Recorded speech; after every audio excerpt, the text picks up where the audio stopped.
নমস্কাৰ, আপোনালোকলৈ লৈ আহিছোঁ এইটো বহুতেই ধুনীয়া কপাৰ বেছ গল্ড পলিচৰ ওপৰত বনোৱা বাটাৰফ্লাই ছেট। আপোনালোকৰ যদি ভাল লাগে মোৰ লগত হোৱাটছআপ নম্বৰত যোগাযোগ কৰিব আৰু মোৰ শ্ব'ৰুমত আহিব পাৰিব।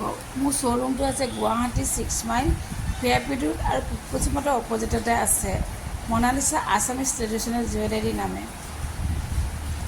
আৰু মোৰ শ্ব'ৰুমত এতিয়া ডিছকাউণ্ট চলি আছে, আপোনালোকে ডিছকাউণ্ট মোৰ ল'ব পাৰিব। বহুত কম দামতে মোৰ গহনাবিলাক দি থকা হৈছে।